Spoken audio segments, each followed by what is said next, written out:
Hello everyone, मैं हूं निधि यादव और आप सभी का स्वागत है मेरे चैनल लाइफ विद निधि यादव पर। तो कल जो हमने सीरीज शुरू की थी PYQs की, उसी को आगे बढ़ाते हैं। तो कल हमने टॉपिक किया था डाइजेस्टिव सिस्टम। उसमें कल कुछ क्वेश्चंस करवाए थे मैंने आप लोगों को, तो उन्हीं क्वेश्चंस को आगे बढ़ाते हैं। आइए देखते हैं आगे के क्वेश्चंस। देखिए question, blank provides protection to sensory layer of tooth and keep tooth shiny. तो ये कहना चाह रहा है कि ऐसा कौन सा है इनमें से, ऑप्शंस में से, जो हमारे टूथ की सेंसरी लेयर को प्रोटेक्शन देता है और हमारे दांतों को क्या रखता है, चमकदार रखता है। तो ऑप्शन क्या है, डेंटाइन, एनिमल, पल्प कैविटी, ओल। तो क्या आएगा इसका आंसर, एनिमल। और एनिमल ही हमारी बॉडी का हार्डेस्ट पार्ट होता है, मैंने कल आपको बताया था। तो एनिमल ही है जिसके कारण हमारे दांत चमकते हैं, मतलब वाइट कलर के रहते हैं। और डेंटाइन इसके बाद होता है, वो कैसे कलर का होता है, पीला होता है। अगला क्वेश्चन देखिए, which is the hardest part of our body. अभी बताया था ऊपर, डेंटाइन।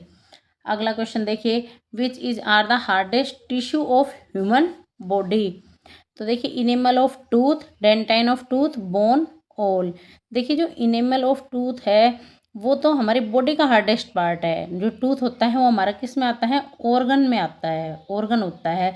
और बोन क्या होती है, एक टिश्यू होती है। तो हार्डेस्ट टिश्यू क्या होएगा, बोन।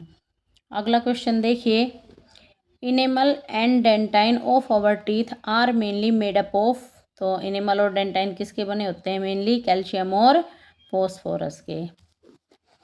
अगला क्वेश्चन देखिए, which is are correct related to different types of teeth and their functions. इनमें से कौन से करेक्टली रिलेटेड है टीथ के डिफरेंट टाइप से और उनके फंक्शन से, कि कौन सा क्या फंक्शन करता है। देखो, इंसीजर हमारे आगे के 4 दांत ऊपर के, 4 नीचे के, तो किस काम में आते हैं वो, कटिंग में, तो ये सही है।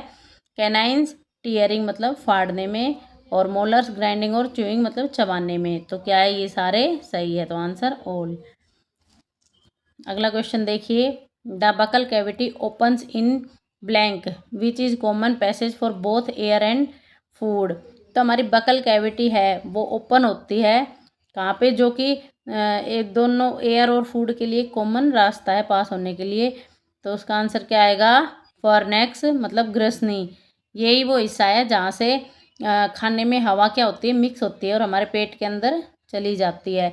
जो हमें डकार आती है वो क्यों आती है, इसीलिए तो आती है क्योंकि हवा खाने में मिक्स होकर पेट के अंदर चली गई, तो वो हवा ही डकार के थ्रू बाहर निकलती है। अगला क्वेश्चन देखिए, when swallowing blank present the food to enter in the windpipe. तो ऑप्शन देखिए इसके, एपिग्लोटिस और ग्यूलेट, ग्लोटिस, नन, कि इनमें से कोई नहीं।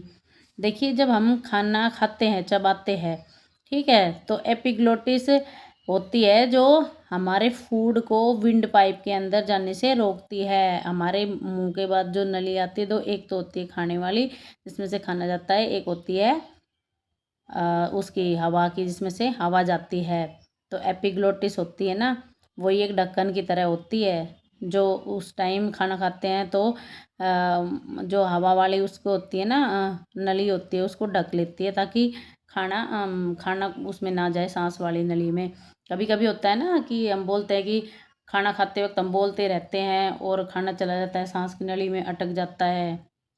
तो इसलिए बोलते हैं ना कि खाना खाते वक्त बात नहीं करनी चाहिए।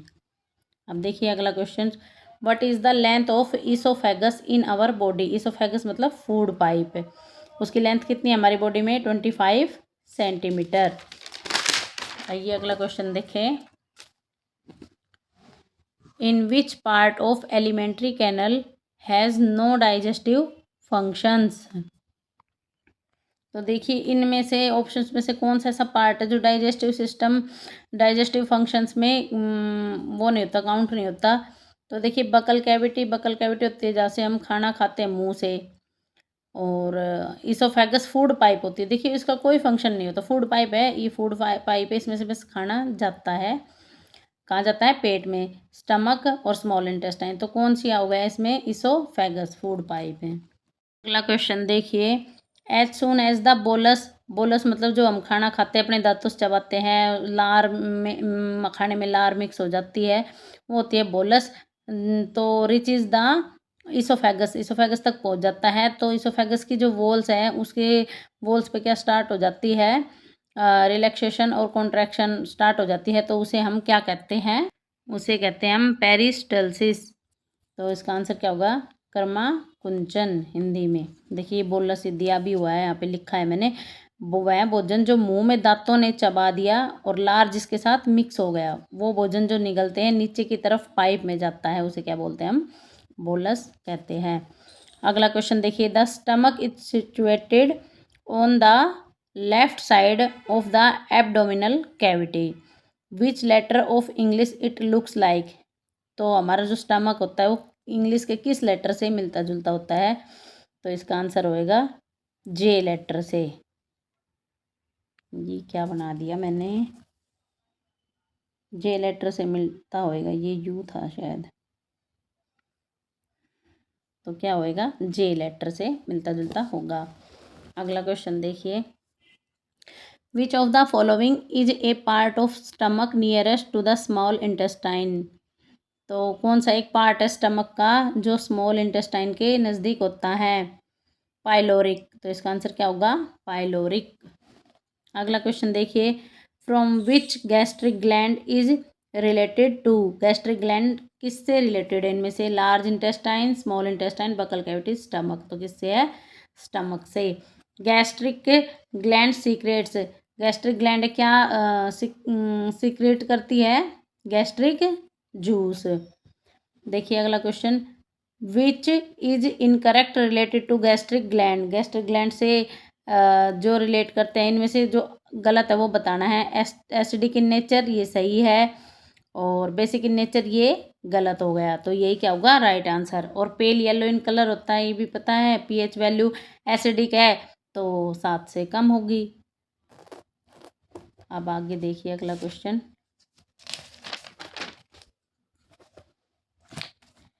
Gastric juice is a mixture of, gastric juice है वो किसका मिक्सचर होता है, HCl hydrochloride, mucus, pepsinogen, prorennin plus water. तो ये गैस्ट्रिक जूस है, इन सब का क्या होता है, मिक्सचर होता है, तो ये सभी क्या होंगे आंसर। अगला क्वेश्चन देखिए, from which cell of gastric gland mucus is secreted in gastric juice.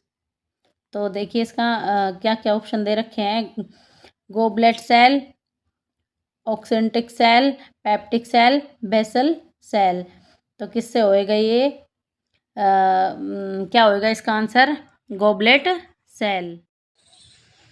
Digestive system के जितने भी मैंने PYQs करवाए हैं वो आप लोग अपने हैंड रिटन नोट्स बनाए उन सब के, ताकि आप लोगों को वो लंबे टाइम तक याद रहे।